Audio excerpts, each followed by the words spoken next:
जय श्री राम भक्तजनों, जय हनुमान, जय माता दी। श्रीमद् देवी भागवत पुराण की जय। भक्तजनों, मैं 2-3 दिन वीडियो इसी मारे नहीं बना पाया था क्योंकि हमने पुराना घर चंदर नगर वाला बेच दिया है और हम न्यू गोविंदपुरा आ गए हैं। और आज मैं ये पहली वीडियो बना रहा हूँ और अब कथा की आगे की ओर बढ़ते हैं। सावित्री धर्म के राज के प्रश्नोत्तर। सावित्री को वरदान। भगवान नारायण कहते हैं, नारद, सावित्री के वचन सुनकर यमराज के मन में बड़ा आश्चर्य हुआ। वह हंसकर प्राणियों के कर्म विपाक कहने के लिए उद्यत हो गए। धर्मराज ने कहा, वत्से, अभी तुम हो तो बहुत छोटी सी वयस की बालिका, किंतु तुम्हें पूर्ण विधानों, ज्ञानियों और योगियों से भी बढ़कर ज्ञान प्राप्त है। पुत्री भगवती सावित्री के वरदान से तुम्हारा जन्म हुआ है। तुम उन देवी की कला हो। राजा ने तपस्या के प्रभाव से तुम जैसी कन्या रत्न को प्राप्त किया है। जिस प्रकार लक्ष्मी भगवान विष्णु के, भवानी शंकर के, अदिति कश्यप के, अहिल्या गौतम के, शची इंद्र के, रोहिणी चंद्रमा के, रति कामदेव के, स्वाहा अग्नि के, सवधा पितरों के, संज्ञा सूर्य के, वरुणानी वरुण के, दक्षिणा यज्ञ के, पृथ्वी वराह के और देवसेना कार्तिकेय के पास सौभाग्यवती प्रिया बनकर शोभा पाती है। तुम भी वैसी ही सत्यवान की प्रिया बनो। मैंने यह तुम्हें वर दे दिया। महाभागे, इसके अतिरिक्त भी जो तुम्हें अभिष्ट हो वह वर मांगो। मैं तुम्हें सभी अभिलाषित वर देने को तैयार हूँ। सावित्री बोली, महाभाग, सत्यवान से मुझे 100 ओरस पुत्र प्राप्त हो, यही मेरा अभिलाषित वर है। साथ ही मेरे पिता भी 100 पुत्रों के जनक हो, मेरे ससुर को नेत्र लाभ हो और उन्हें पुण्य राशि प्राप्त हो जाए। यह भी मैं चाहती हूँ, जगत प्रभु सत्यवान के साथ मैं बहुत लंबे समय तक रहकर अंत में भगवान श्री हरि के धाम को चली जाऊं। यह वर भी देने की आप कृपा करें। प्रभु, आप मुझे जीव के कर्म का विपाक तथा विश्व से तर जाने का उपाय भी सुनने के लिए मन में महान कौतूहल हो रहा है, अतः आप यह भी बतावे। धर्मराज ने कहा, महासाध्वी, तुम्हारे संपूर्ण मनोरथ पूर्ण होंगे। अब मैं प्राणियों का कर्म विपाक कहता हूँ, सुनो। शुभ और अशुभ कर्म के फलस्वरूप जीव भारतवर्ष में जन्म पाते हैं। यही पुण्य क्षेत्र है। पतिव्रते, देवता, दैत्य, दानव, गंधर्व, यक्ष, राक्षस तथा मनुष्य, यह सभी कर्म के अधिकारी हैं। केवल पशु आदि जीवों को ही कर्म का अधिकारी नहीं कह सकते। उत्तम कर्म करने वाले प्राणी संपूर्ण योनियों में जन्म पाकर उसके फल भोगते हैं। शुभाशुभ कर्म फल भोगने का स्थान स्वर्ग और नरक निश्चित है। कर्म की विशेषता से प्राणी समस्त योनियों में चक्कर काटते रहते हैं। उन्हें पूर्व जन्म का उपार्जित किया हुआ कभी शुभ फल मिलता है और कभी अशुभ। शुभ कर्म के प्रभाव से प्राणी स्वर्ग लोक में जाता है, अशुभ कर्म उसे नरक में भटकने के कारण बन जाते हैं। कर्म के निशेष हो जाने पर प्राणियों के हृदय में भक्ति उत्पन्न होती है। साध्वी, भक्ति भी 2 प्रकार की बतलाई गई है, यह निर्गुण और दूसरी माया विशिष्ट। ब्रह्मा स्वरूप ने भगवती प्रकृति के प्रति की जाने वाली पूर्व जन्म का बुरा कर्म प्राणी को दूसरे जन्म में रोगी बनाता है और शुभ कर्म आरोग्यवान। प्राणी अपने पूर्व कर्म के अनुसार दीर्घजीवी, अल्पायु, सुखी, दुखी, अंधा और अंधहीन होता है। पूर्व जन्म के उत्तम कर्म के फलस्वरूप दूसरे जन्म में सिद्धियां प्राप्त होती है। देवी, अब विशेष बातें सुनो। सुंदरी, यह अतिशय दुर्लभ विषय शास्त्रों और पुराणों में वर्णित है। इसे सबके सामने नहीं कहना चाहिए। सभी जातियों के लिए भारतवर्ष में मनुष्य का जन्म पाना परम दुर्लभ है। साध्वी, सभी वर्ण की अपेक्षा संपूर्ण कर्मों में ब्राह्मण श्रेष्ठ माना जाता है। भारतवर्ष में ब्रह्मा पर आस्था रखने वाला ब्राह्मण अधिक गौरव का पात्र समझा जाता है। ब्राह्मण में 2 भेद हैं, सकामी और निष्कामी। कामना से संपन्न ब्राह्मण जगतय में प्रतिष्ठित पाता है और निष्कामी भगवान का भक्त बन जाता है। सकामी फल भोगने में व्यस्त रहता है और निष्कामी विग्रह बाधा से रहित होकर भजन भाव में लगा रहता है। साध्वी ऐसा निष्कामी द्विज शरीर त्याग कर भगवान के निरामय पद की प्राप्ति का अधिकारी हो जाता है। ऐसे निष्कामी व्यक्ति को संसार में बार बार आना जाना नहीं पड़ता। द्विभुज भगवान श्री कृष्ण के पूर्ण ब्रह्मा परमेश्वर हैं। उनकी उपासना करने वाले भक्त पुरुष अंत में दिव्य शरीर धारण करके गौलोक में जाते हैं। सकामी वैष्णव पुरुष उस वैष्णव लोक में जाकर समय अनुसार पुनः भारतवर्ष में लौट आते हैं। दी जातियों के कुल में उनका जन्म होता है, वह भी समय अनुसार क्रमशः निष्काम भक्त बन जाते हैं और मेरे द्वारा उन्हें निर्मल भक्ति भी सुलभ हो सकती है। यह निश्चित है। सकाम ब्राह्मण एवं वैष्णव वजन बहुत जन्मों में भी विष्णु भक्ति से रहित होने के कारण विशुद्ध बुद्धि नहीं पा सकते। साध्वी जो तीर्थ स्थान में रहकर सदा तपस्या करते हैं, वह द्विज ब्रह्मा के लोक में जाते हैं। उन्हें पुनः भारतवर्ष में आना पड़ता है। जो तीर्थों में अथवा कहीं अन्यंत्र भी रहकर सदा अपने कर्तव्य कार्यों में संलग्न रहते हैं, उन्हें शरीर त्यागने पर सत्य लोक प्राप्त होता है।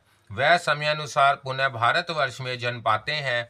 अपने धर्म में निरत रहकर सूर्य की उपासना करने वाले ब्राह्मण सूर्य लोक में जाते हैं, फिर उन्हें लौटकर भारतवर्ष में आना पड़ता है। जो धर्मात्मा पुरुष निष्काम भाव से मूल प्राकृतिक भगवती जगदम्बा की उपासना करते हैं, वह दिव्य मणिदीप लोक में जाते हैं। आने जाने की परिस्थिति पुनः उनके सामने नहीं आ सकती। अपने धर्म से विवेचित ना होने वाले शिव, शक्ति और गणपति के उपासक व्यक्ति तत् देवताओं के धाम में जाते तथा निश्चित अवधि के पश्चात पुनः भारतवर्ष में लौट आते हैं। साध्वी अन्य देवताओं की उपासना करने वाले सब धर्मपरायण ब्राह्मण विविध लोकों में जाते हैं, किंतु उन्हें पुनः भारतवर्ष में जन्म लेना पड़ता है। भगवान श्री हरि की उपासना करने वाले अपने धर्म में निरत निष्काम द्विज भक्ति के प्रभाव से भगवान के परम धाम में चले जाते हैं। जो अपने धर्म का पालन नहीं करते, वह आचारहीन कमलालोप लोग अवश्य ही नरक में जाते हैं। चारों ही वर्ण अपने धर्म में कटिबद्ध रहने पर भी शुभ कर्म का फल भोगने के अधिकारी होते हैं। जो अपना कर्तव्य कर्म नहीं करते, वह अवश्य ही नरक में जाते हैं। कर्म का फल भोगने के लिए वह भारतवर्ष में नहीं जा सकते, अतः चारों वर्ण के लिए अपने धर्म का पालन करना अत्यंत आवश्यक है। अपने धर्म में संलग्न रहने वाले ब्राह्मण सब धर्म निरित विघ्न विप्र को अपनी कन्या देने के फलस्वरूप चंद्रलोक को जाते हैं। साध्वी यदि कन्या को अलंकृत करके दान में दिया जाए तो उससे दुगुना फल होता है, फल प्राप्त होता है। उन साधु पुरुष में यदि कामना हो तब तो वह चंद्रमा के लोक में जाते हैं। निष्काम भाव से दान करें तो वह भगवान विष्णु के परम धाम में पहुंच जाते हैं। दिव्य चांदी, सुवर्ण वस्त्र, धृत फल और जल ब्राह्मणों को देने वाले पुण्यात्मा पुरुष चंद्रलोक में जाते हैं। साध्वी एक मनवंतर तक वह वहां सुविधा पूर्वक निवास करते हैं। उस दान के प्रभाव से उन्हें सर्वोत्तम स्थान में निवास प्राप्त होता है। पतिव्रते पवित्र ब्राह्मण को सुवर्ण, गौ और ताम्र आदि द्रव्य का दान करने वाले सतपुरुष सूर्य लोक में जाते हैं। वह भव बाधा से शून्य हो उस विस्तृत लोक में सुदीर्घ काल तक वास करते हैं। जो ब्राह्मणों का पृथ्वी अथवा प्रचुर धन दान करता है, वह भगवान विष्णु के परम सुंदर श्वेत द्वीप में जाता है और दीप काल तक वहां वास करता है। मुने वह पुण्यवान पुरुष भगवान के उस विशाल लोक में विपुल वास प्राप्त करता है। भक्ति पूर्वक ब्राह्मण को ग्रह दान करने वाले पुरुष भगवान विष्णु के सुखदायी लोक में दीर्घ काल के लिए प्रस्थान करते हैं। भगवान श्री हरि का वह विशाल लोक महान श्रेष्ठ है। वह उस लोक में उतने दिनों तक रहते हैं जितने संख्या में उस दान ग्रह के रजकण है। मनुष्य जिस जिस देवता के उद्देश्य से ग्रह दान करता है, अंत में उसी देवता के लोक में जाता है। अपने घर पर दान करने की अपेक्षा राजभवन पर जाकर दान करने से चौगुना, पवित्र तीर्थ में करने से 100 गुना तथा किसी श्रेष्ठ स्थान में करने से 2 गुना फल होता है। यह ब्रह्मा जी का वचन है। समस्त पापों से मुक्त होने के लिए तड़ाग का दान करने वाला व्यक्ति रेणु पर्यंत वर्षों का अवधि लेकर जनलोक में जाता है। बावली का दान करने से मनुष्य सदा 10 गुना फल मिलता है। वह उस बावली दान से तड़ाग के दान का भी पुण्य फल प्राप्त कर लेता है। तड़ाग का परमाण 4000 धनुष चौड़ा और उतना ही लंबा निश्चित किया गया है। इससे जो लघु परमाण है वह वापी कही जाती है। सतपात्र को दी हुई कन्या 10 वापी के समान पुण्यप्रद होती है। यदि उस कन्या को अलंकृत करके दान किया जाए तो दुगुना फल मिलता है। तड़ाग के दान से जो पुण्य फल प्राप्त होता है वही उसके जीनों द्वारा से सुलभ हो जाता है। वापी के कीचड़ को दूर करने से उसके निर्माण कराने जितना फल होता है, पतिव्रते जो पुरुष पीपल का वृक्ष लगाकर उसकी प्रतिष्ठा करता है वह हजारों वर्षों के लिए भगवान विष्णु के लोक में जाता है। सावित्री जो संपूर्ण प्राणियों के लिए पशुपोधान लगाता है वह 10,000 वर्षों तक ध्रुव लोक में स्थान पाता है। पतिव्रते विष्णु के उद्देश्य से विमान का दान करने वाला मानव 1 मनवंतर तक विष्णु लोक में वास करता है। यदि वह विमान विशाल और चित्रों से सुसज्जित किया गया हो तो उसके दान से 100 गुना फल प्राप्त होता है। शिविका दान में उससे आधा फल होना निश्चित है। जो पुरुष भक्ति पूर्वक भगवान श्री हरि के उद्देश्य से देवालय दान करता है वह अति दीर्घ काल तक भगवान विष्णु के लोक में वास करता है। पतिव्रते राजभवन तक राजमार्ग बनाने वाला सतपुरुष हजारों वर्षों तक इंद्र के लोक में प्रतिष्ठित होता है। ब्राह्मणों अथवा देवताओं को दिया हुआ दान समान फल प्रदान करता है। जो पूर्व जन्म में दिया गया है वही जन्मांतर में प्राप्त होता है। जो नहीं दिया गया है वह कैसे प्राप्त हो सकता है। पुण्यवान पुरुष स्वर्गीय सुख भोग कर भारतवर्ष में जन्म पाता है। उसके क्रमशः उत्तम से उत्तम ब्राह्मण कुल में जन्म लेने का सौभाग्य प्राप्त होता है। पुण्यवान ब्राह्मण स्वर्ग सुख भोगने के अनंतर पुनः ब्राह्मण ही होता है। यही नियम क्षत्रिय आदि के लिए भी है। क्षत्रिय अथवा वैश्य तपस्या के प्रभाव से ब्राह्मण तत्व प्राप्त कर लेता है।